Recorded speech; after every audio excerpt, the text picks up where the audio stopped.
This episode of It's the End of the World as We Know It and I Feel Fine was made possible by contributions from slaves like you. Spank you very much.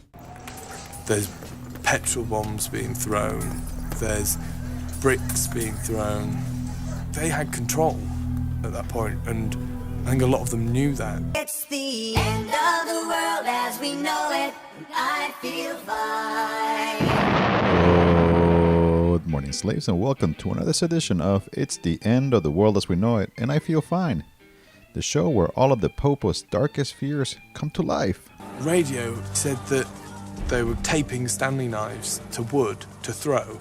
They're making spears. You could potentially be severely injured or even worse. I can't explain how scary that was. I'm your host, the Stimulator, and it's that time of year again where the streets are swarming with drunk millennials dressed up as sexy versions of their favorite childhood cartoon characters, and white hipsters are giving carte blanche to flaunt their casual racism by posing as offensive caricatures of peeps brutalized by white supremacy and colonization. Oops, I was racist. Black guy, come here.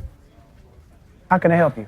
I was trying to bond with my black coworker, but things got racist real fast. Hey man, he's all right. He's a really good guy. What he meant to say is that he finds it extremely refreshing that you managed to somehow defy racial stereotypes, remain your own person, rooted but not bound to the black experience, which is culturally astonishing for him because he comes from Milwaukee and his father's a redneck. Yep, Halloween has become quite the fucking shit show, which is a shame, because back when I was just a wee niño, it used to be a good fucking time.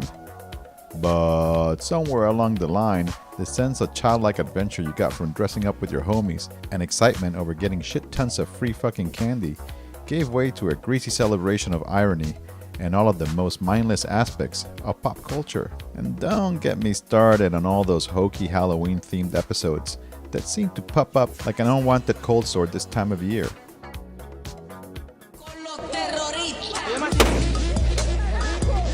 Anyway, thankfully there are still plenty of troublemakers out there raising hell and sending a shiver down the spines of the ruling class, like in Peru, where earlier this month thousands of peeps converged in the streets of Lima to send a big fuck you to the vampire capitalists of the IMF and the World Bank, who were in town to plot the latest round of structural reforms to the crisis-racked global financial system.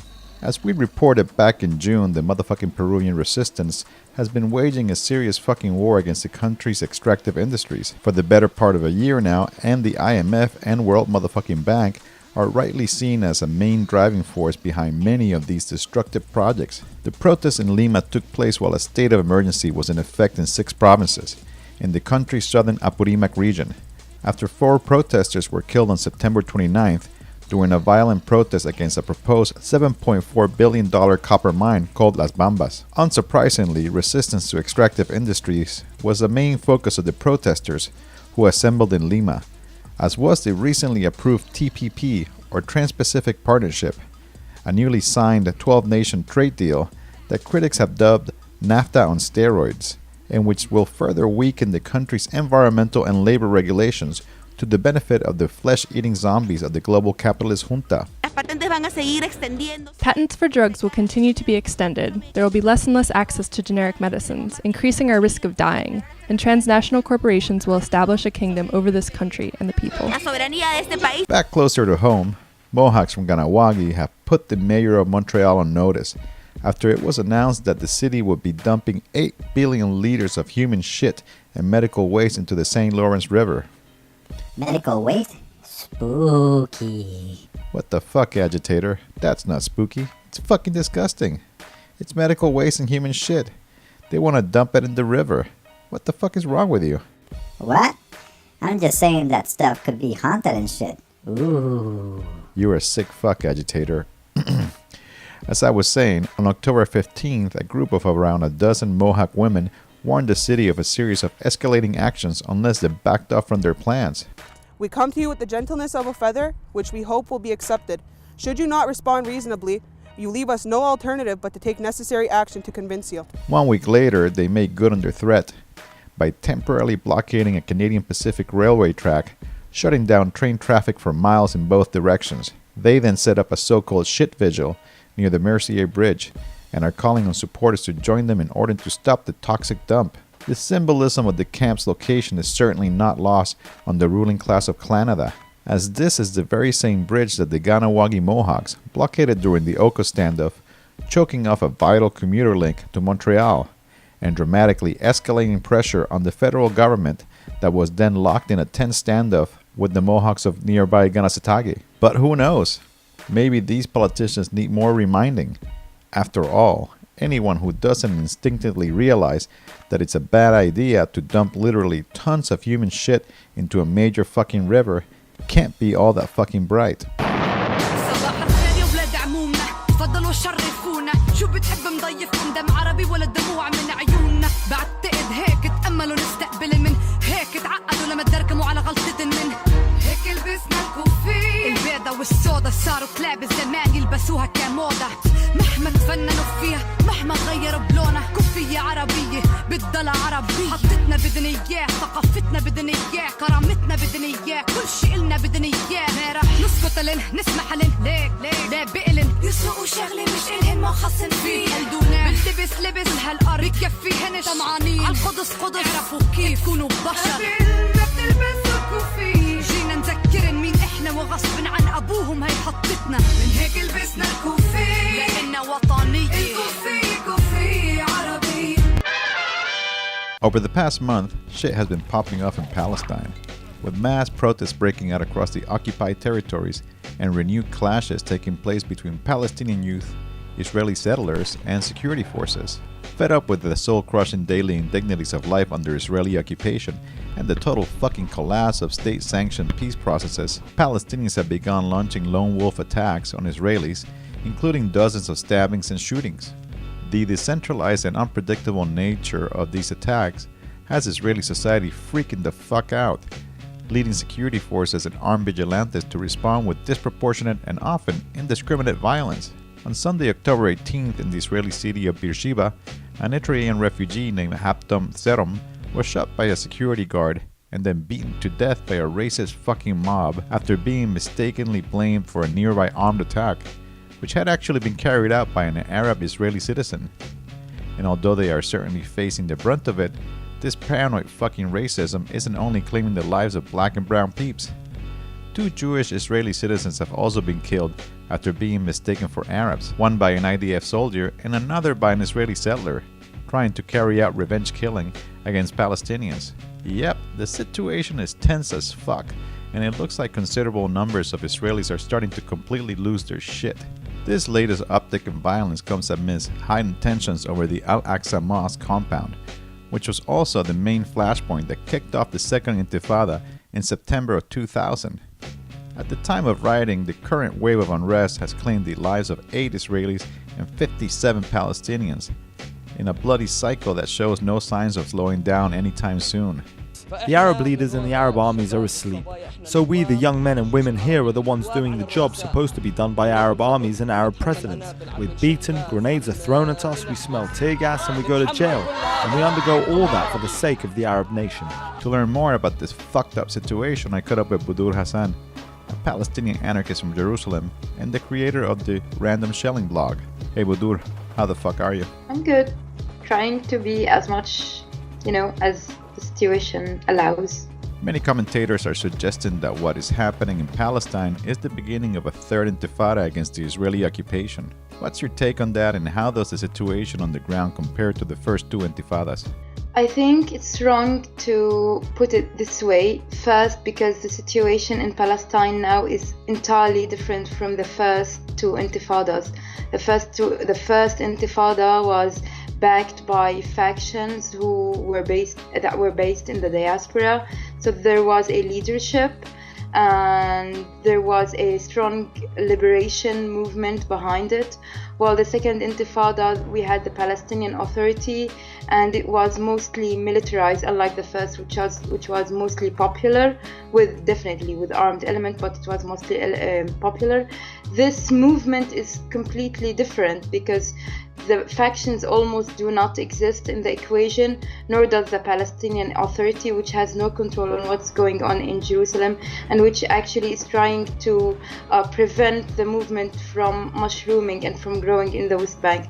So I don't think the right question to frame is whether it's a third intifada or not. The right question is to ask is, can this movement develop into a big social movement against the Israeli occupation, and how will it lead us? But yeah, as I said, the situation is really different, but we're definitely seeing a rebellion and an uprising which is mainly centered in Jerusalem, but which has already expanded to the West Bank, to the Gaza Strip, and even to the territories occupied in 1948.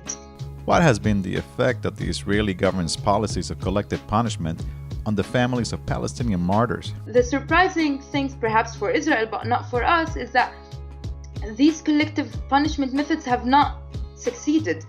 Their main goal, their main purpose of these collective punishment attempts and methods are to deflect the blame from the Israeli occupation to the revolting youth, and to tell the people, look what your youth have done to you. Look how terrible your situation has become because of those who have risen up. And by the way, collective punishments are not only imposed on families of martyrs, they are imposed on entire communities, especially in the old city and in Shafat refugee camp, in Isawiye. Like when you have a closure imposed in the neighborhood, it doesn't just affect the family, it affects the entire community. So the aim is to divide the community and to try to draw voices that say, no, we are tired of this, we just want to go back to our normal lives. And of course there are voices that will come out and say that, and perhaps blame the youth for what they have gone to, for the disturbances that have affected their normal life. But the vast majority of people have not fallen into this trap. Recently, the Israeli government has begun imposing mandatory prison sentences for children caught throwing rocks at Israeli tanks. What has been the effect of this repression on the Palestinian resistance, and do you think it has directly contributed to the current uprising? Palestinian kids, children, youth have been throwing rocks since very well, even before the Israeli occupation had begun, since even British colonialism. Stone throwing has been one of the symbols of our resistance, and it hasn't just been a symbol. I mean, it is one of the few ways that kids who are unarmed can use. They use stones, they use Molotov cocktails, they use fireworks. Look, even last year, Israeli police tried to ban the sale of fireworks because Palestinians, during the uprising that happened last year after following the murder of Mohammed Abu Khder, they were really intimidated and really had a hard time due to the fireworks that were fired by Palestinian youth. I don't think such a punishment or even the raising of sentence can prevent the kids themselves from throwing stones. I just think it symbolizes, as it's give you an indication to the measure of hysteria that the Israeli occupation has reached. The very fact that they are kind of this state with such military might and power and arsenal is forced to raise the sentences for stone throwing, it gives you just a testament to how much they are bothered by what's going on and how much they are scared. Some leftists in the West morally support Hamas under the rationale that they are democratically elected and that they serve as the primary defenders of Palestinians in the Gaza Strip. As an anarchist, what do you have to say to these people? That is a bit complicated because I'm definitely not a supporter of Hamas in terms of I don't agree with their political agenda and I don't agree with their social agenda as well. For me, the fact that they were democratically elected doesn't really change much because I don't believe in democratic elections anyway. I don't believe in this system of elections and this parliamentary and representative elections. I don't think it's a symbol of democracy or anything. But yes, when there is a war between Hamas and Israel, I absolutely have no doubt who I'm standing with. I'm definitely standing with the oppressed side. Many in the international Palestinian solidarity movement have been silent about the war in Syria, despite the brutal repression of Palestinians by the Assad regime, particularly the siege of Yarmouk refugee camp. What do you think this is, and what is the current state of communication and solidarity between Palestinians in the occupied territories and the diaspora in Syria? This question touches a nerve because for me, because this is one of the things that really hurt me as someone who supports fully supports the Syrian revolution and the right of the Syrian people to be free from all forms of oppression, whether be it the oppression of the Assad regime or all counter-revolutionary forces. It has really hurt me a lot to see so many Palestinians and Palestinian solidarity movement or either remain silent or support the Assad regime. I think it's a betrayal. It's not just a betrayal for the Syrian people, it's a betrayal for the values that we stand for as people who are fighting for liberation. I think it's the epitome of hypocrisy to say that you are supporting the Palestinian people and the Palestinian resistance while remaining silent on the face of the oppression that Syrians face. I think that you cannot call yourself a true resistance fighter or a supporter of resistance and supporter of the freedom if you say nothing or if you utter not a word about what Syrians have been facing. Thanks, Budur. And that's it for this edition of It's the End of the World as We Know It, and I Feel Fine. If you want to listen to my entire interview with Budur, it's linked to our fucking website, stimulator.tv. In case you didn't know, Submedia TV is fundraising so that we can expand our propaganda video operations. We have put together a bunch of swag incentives to lure you fuckers into digging into your wallets and increase our taco budgets. So far, it's working pretty well. And it warms my non-existent heart to see so many peeps supporting our shit. So behold, a really long fucking list of supporters from the past month. So, big ups to Amasa, Andrew, Ezekiel, Seth, Cynthia, Eloso, Sarah, Samantha, Premadasi, Gregory, Martin, Jonathan, Stephen, Chris, Jonathan, Anonymous, Cormac, Dylan, Miguel, Francois, Shannon, Jennifer, Benjamin, Claire, Jania, Bridget, Richard, Samuel, Jan, Isaac, Anders, Corbin, Justin, Monica, Robin, Ranko, Guillaume, Noemi, Stephen, Hansen, Colleen, Deda, Micah, Gilvent, Peter, Vincent, Brandon, Fat Forms, Breeze, Raul, Max, Byrne, Daniel, Zach, Don, Steven, Gropin, Blade, Carly, Steve, Christopher, More Trees Records, Alex Jan, Andrew, Raster, Noe, Michael. Oh, fuck this. I need a taco break. Bear, William, Jeffrey, Daniel, Gabriel, Bart, Andres, Andres, Joshua, Justin, Jason, Steven, Sebastian, Samantha, Fancy Dave, Kevin, Diana, Lauren, Juice Rap News, Marisol, Joseph, Salom, Robert, Michael, Tom, Kirk, Lydia, Daniel, Aaron, Christine, Lee, Willie, Gerard, Claire, Adam, Semo, Boban, Matt, Albert, Craig, Matthew, Stuart, Jeremy, Gabriela, Cecilia, Christelle, Matias, Louis, Jack, Breyer, Adrian, Sean, Renzo, Nicolas, Daniel, Krusperman, Eldon, Tori, Craig, Nigel, Alexandra, Jonathan, Harrison, Eric, Bruno, Louis, Zoe, Ben, John, Sarah, Kyle, Michael, Rose, Shelly, Kelly, Harry, Audrey, and Ricky Chori Queso. I also want to give a warm welcome to our newest members of the Conspiracy, Mark, Per, and Commander Shepard. Machaca. Stay tuned next time for a special motherfucking report on the COP21 climate clusterfuck coming up in Paris. Hasta la próxima, taco smugglers. Some of y'all think it's a trend, a fashion statement. Disgustingly, I spit on the pavement. It's basic. Y'all know I bang for my flag. My bandana ain't no rag. The keffiyeh ain't no scarf. It's a part of the movement. The symbolism is resistance. No coincidence that you can see the RBG in it. Cable neath the bandana. Ain't it beautiful?